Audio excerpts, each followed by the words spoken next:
Good morning, class 6. Today we will do the chapter of your English Honeysuckle, the Banyan Tree. Have you seen a mongoose? You have read in lesson 9 that a mongoose can fight with and kill a snake. Look at the picture and read the lines given along with them. The fight of the cobra and the mongoose is a classic drama often seen in India, and the outcome is largely the same. The mongoose is not immune to the venomous bite but is faster and quicker in motion than the snake. The cobra assumes a posture of defense and attempts to reach the animal by a sweeping strike, but the quick moving mongoose jumps out of reach and comes at the snake from another direction. Before the snake can get into striking position again, this constant movement tires and discourages the snake, and the mongoose is finally able to leap in, close, and bury its teeth in the snake's neck, usually serving the joints of its vertebra. So, if we cannot if there is a myth like this that some people believe that the mongoose is immune to the venom or the poison of the snake, but it is not like this. It's just that the mongoose is very quick, so as soon as the snake attacks it, the mongoose quickly moves from that position, and finally it tires the snake and attacks the snake. You must have seen a banyan tree. This is a story about what the author saw as a young boy when he was sitting in an old banyan tree in his grandfather's house. Part 1. Though the house and grounds belonged to my grandparents, the magnificent old banyan tree was mine. Chiefly because grandfather at 65 could no longer climb it. Its spreading branches, which hung to the ground and took root again, forming a number of twisting passages, gave me endless pleasure. Among them were squirrels and the snails and butterflies. The tree was older than the house, older than grandfather, as old as Dehradun itself. I could hide myself in its branches, behind thick green leaves, and spy on the world below.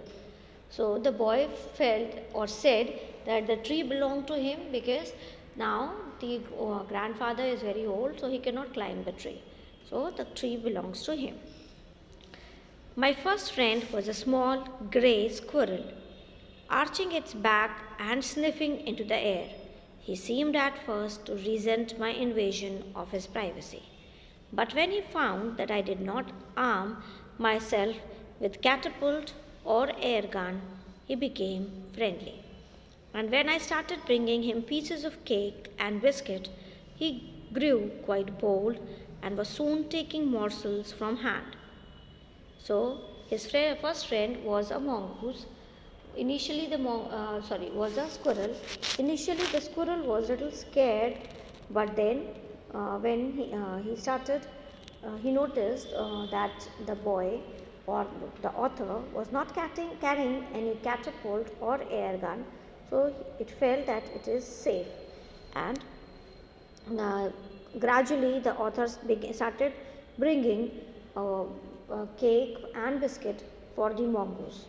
So mongoose became friendly with him and came near to him to get the piece of cake.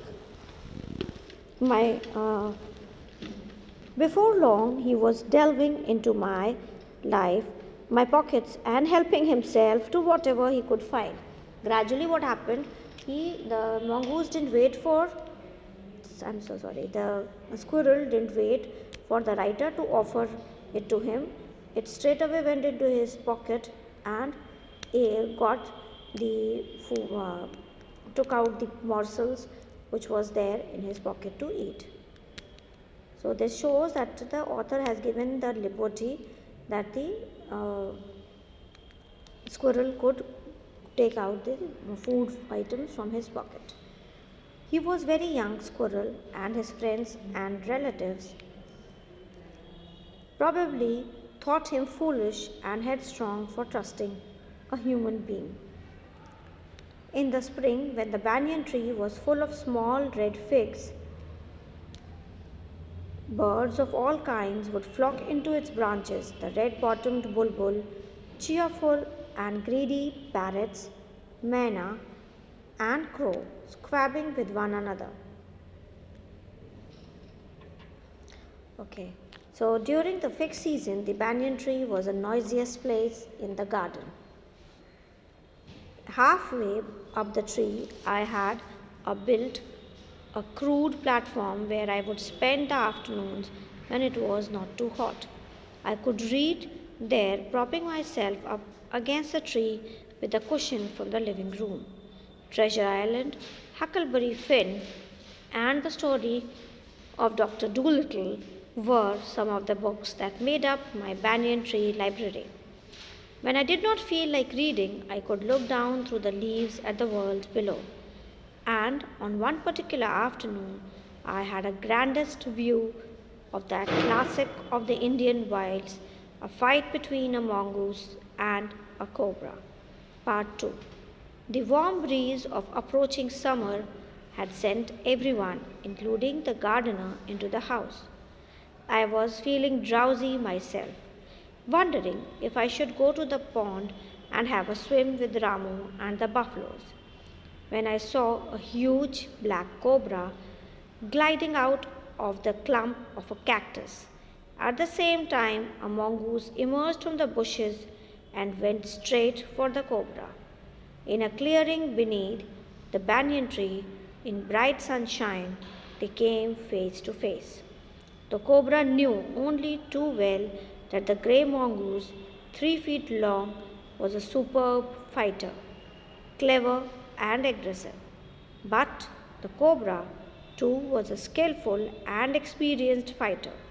He could move swiftly and strike with the speed of light, and the sacs behind his long, sharp fangs were full of deadly poison. It was to be a battle of champions. So, the cobra came in kind of face to face with the mongoose.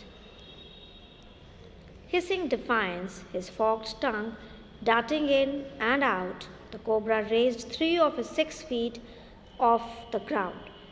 Spread his broad, spectacled hood. The mongoose bushed his tail. The long hair on his spine stood up. Though the combatants were unaware of my presence in the tree, they were soon made aware of the arrival of 2 other spectators. One was a myna, the other a jungle crow. They had seen these preparations for battle and had settled on the cactus to watch the outcome. Had they been content only to watch, all would have been well with both of them. So, if they would have just quietly watched the battle, it would have been good for them. But then it didn't happen. So they had to face the repercussion of their action. The cobra stood on the defensive, swaying slowly from side to side, trying to mesmerize the mongoose into making a false move. But the mongoose knew the power of his opponent's glassy, unwinking eyes and refused to meet them. Instead, he fixed his gaze at a point just below the cobra's hood and opened the attack, moving forward quickly until he was just within the cobra's reach. The mongoose made a pretended move to one side. Immediately, the cobra struck. His great hood came down so swiftly that I thought nothing could save the mongoose. But the little fellow jumped neatly to one side and darted in as swiftly as the cobra, biting the snake on the back and darting away again out of reach. At the same moment that the cobra struck, the crow and the myna hurled themselves at him, only to collide heavily in the mid-air. Shrieking insults at each other, they returned to the cactus plant. A few drops of blood glistened on the cobra's back. The cobra struck and missed. Again the mongoose sprang aside, jumped in a bit. Again the birds dived at the snake, bumped into each other instead, and returned shrieking to the safety of the cactus. So in the meanwhile, when the mongoose and the snake were fighting, same time the birds were also trying to attack the snake. But what was happening? Both the time the birds collided with each other. The third round followed the same course as the first, but with one dramatic difference. The crow and the myna, still determined to take part in the proceedings, dived at the cobra. But this time they missed each other as well as their mark.